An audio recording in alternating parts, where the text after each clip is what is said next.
The mystery of whether some of Tsar Nicolas II's children had survived the family's massacre lasted for almost 100 years. How were their bodies finally discovered, and why is the discovery still causing controversy? The Romanovs were the longtime royal family of Russia, with a lineage that dates all the way back to 1613. But as the 20th century approached, their standing began to dip, and it did so rather sharply. Tsar Alexander III left the country in an unstable state when he died, having embraced a repressive ruling style. His son, Nicholas II, was then left to deal with a country that was spiraling out of control, with people both angry about the past and incensed about the present. The situation was ripe for revolution, and revolution did indeed arrive, once in 1905 and then again in 1917. By the time the dust settled, the radical Bolshevik party had come out on top, preaching the ideals of communism. But there was a problem: what to do with the royal family. After Nicholas II stepped down from power, the family was effectively placed on house arrest through much of 1917. By some accounts, that period of time actually wasn't too terrible for the family, and they held out hope for the possibility of asylum or escape. But as 1918 rolled around, their requests for asylum were denied by foreign governments, and they were instead shuttled around the country to a number of different residences. By April 1918, the family ended up in the city of Ekaterinburg, essentially held prisoner in an old walled-off villa which Bolshevik officers rather ominously called the House of Special Purpose. Plans and preparations were actively being made by the Bolsheviks to permanently put an end to the Romanov line. Still, that was all kept from the family, and on July 17, 1918, they were told that they'd be moving again, only to be taken to the basement where they were executed. A brutal and bloody 20-minute process that included guns, bayonets, knives, and more. By the end, the Tsar was dead along with his wife and 5 children. The Bolsheviks didn't want the rest of the world to know exactly what happened in the basement of Ekaterinburg, but that didn't mean that they went on pretending like nothing happened. Instead, they decided on half-truths. Pravda, the party newspaper, announced that they had executed the Tsar, but they failed to mention the deaths of his wife and young children when they declared Nicholas Romanov was essentially a pitiful figure, the personification of the barbarian landowner, of this ignoramus dimwit and bloodthirsty savage. That decision ended up backfiring. The news was intended as a way to signal that the monarchy was now in the past, almost like a rallying cry to drum up support for the Bolshevik cause.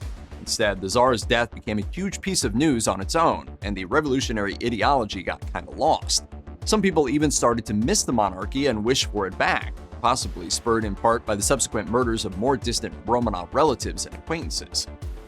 If you've heard of the Romanov family, there's probably a chance you know of them because of the popular myth about Anastasia Romanov, the theory that the youngest daughter of Nicholas II somehow managed to survive the brutal execution of her entire family. It even spawned a popular animated film. So many lives were destroyed that night. What had always been was now gone forever. Almost immediately following the disappearance and secret murder of the royal family, people began to pretend to be surviving members of the Romanov family, a trend that would continue throughout the entire 20th century, with most of the imposters claiming to be one of the Tsar's 2 youngest children, either his son, Alexei, or Anastasia. These actors crafted colorful tales to explain what had happened, and their stories actually kept people's hope for a real-life fairy tale to come true. It was all proven to be fiction in the end, but some of these imposters, notably Anna Anderson, actually garnered sizable numbers of supporters. Interestingly, as we will see, it would turn out that these rumors were based in part on fact, suggesting that someone involved with the murders may have spilled the beans. Following the deaths of the Romanovs in 1918, years came and went, with most people still unsure of the details of what happened and where the Romanovs were actually laid to rest. But that didn't mean people weren't looking. The search actually started the very same year that the Romanovs were killed, but while investigators could piece together some of the events, no remains were found. No progress was made until the 1970s, when a geologist named Alexander Avdanin started a secret investigation of his own. Against the odds, while searching with his son in 1979, he found the Romanovs' remains. He even began digging up the remains before thinking better of it. The political situation of the Soviet Union in the 1970s was still sticky, so he played it safe and reburied the bones. We swore an oath not to tell anyone what we'd found until the circumstances in our country were right. But the political climate changed in the 1980s. An announcement was made in 1989, and 2 years later, an official team recovered the remains of 9 bodies: the Tsar, his wife, 3 of their daughters, and 4 of their servants and associates. But that raised another important question: where were the other 2 children? Perhaps it's unsurprising that the discovery of a mass grave that was missing two of the Romanov children would end up causing a resurgence of interest in the theory that members of the royal family had survived. And that was only bolstered by the specification that it was Alexei and one of the daughters who wasn't buried with the rest of the family. If they weren't there, then maybe the theory that he or Anastasia had survived was true after all, right? The theory would be soundly debunked in 2007, though, when searchers at the gravesite uncovered bone shards from the two missing bodies. It took little time after that for the experts to verify the findings. These were almost certainly the remains of Alexei and his sister Maria Romanov, buried in a second grave not far from the rest of their family, including Anastasia. Yes, we have really found the children, and all the experts we asked to examine the remains confirmed it. As it turned out, the gruesome journey of the last members of the Romanov royal family hadn't ended with their death, instead continuing along a fairly strange path as the Bolsheviks tried to deal with their remains. The bodies of the Romanovs were taken out to the surrounding forest to be hidden away. They were stripped of their clothing and jewelry and then disfigured with acid. From there, they were unceremoniously thrown into a mine, which was to be blown up and subsequently sealed via grenade blasts. For a while, that was actually where people believed they had been buried. But as it turned out, the mine was especially shallow, so the grenades didn't really collapse it in the way that the Bolsheviks had hoped. The bodies of the Romanovs hadn't been fully buried in the process, and that led to the fear that passers-by might be able to easily stumble upon them. So just a couple hours after putting the bodies in the mine, the Bolsheviks dug them out again and loaded them back into the truck. After the mine failed to collapse and adequately bury the bodies, they were loaded up to be taken to a new burial location, but even getting to that new location ended up being a problem. While in transit, the truck got stuck in mud. The solution that the Bolsheviks came up with at that moment? They removed two of the bodies, Alexei and Maria, burned them, and then threw them into a shallow grave so that the truck could continue on with a light load. The rest of the convoy didn't go all that much further, though. The remaining members of the Romanov family were buried just off to the side of the road, not all that far away from the two other children. A key clue that helped searchers find the bodies? One of the proud murderers returned to pose on the spot.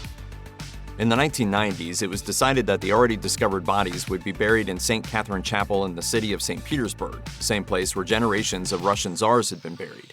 The official service took place in 1998. A couple of years later, word came out that all 7 of the Romanovs, Tsar Nicolas II and his immediate family, would be canonized as saints in the Russian Orthodox religion. But all of that came with controversy, including questions as to where the bodies should be buried and doubts about the authenticity of the remains. In fact, at no point during the ceremony did the church ever explicitly recognize these were the bodies of the Romanovs. That controversy never really died down, and it just became all the more complicated with the discovery of Alexei and Maria's remains a few years later. Once again, the church refused to recognize them as the Romanovs, and they even refused to bury them with the rest of the family. Rather, their remains languished in sealed boxes in the state archives until 2015, at which point the church did take them, but for analysis, not for burial. Despite the strong circumstantial evidence, some still doubted the remains belonged to the Romanovs, but detailed analysis of the remains has provided irrefutable evidence.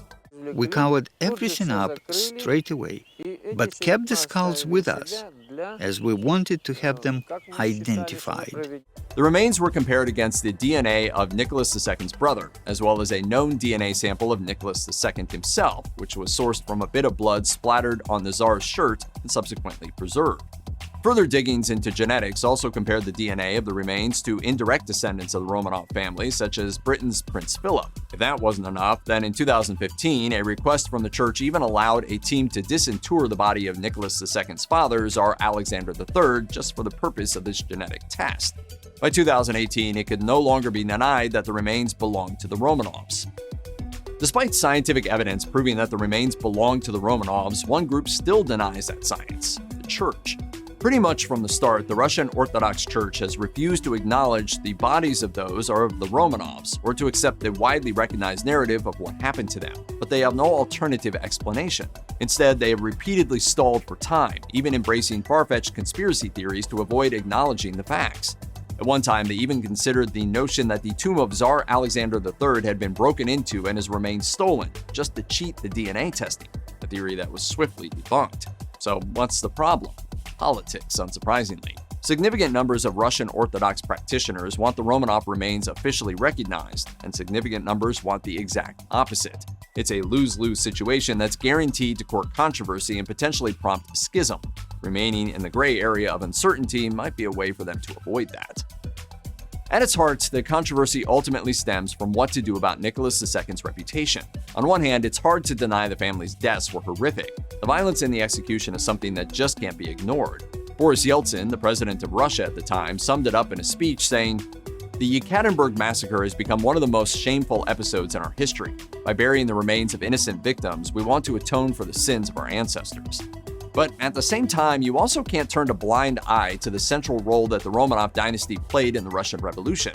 Nicholas II was far from an effective leader, his political missteps pushing the country toward growing unrest. He wasn't an especially popular leader either, both at the time and in hindsight. The bad decisions made by the Romanov leaders set the stage for the Bolsheviks to take power, leading to the rise of the Soviet Union.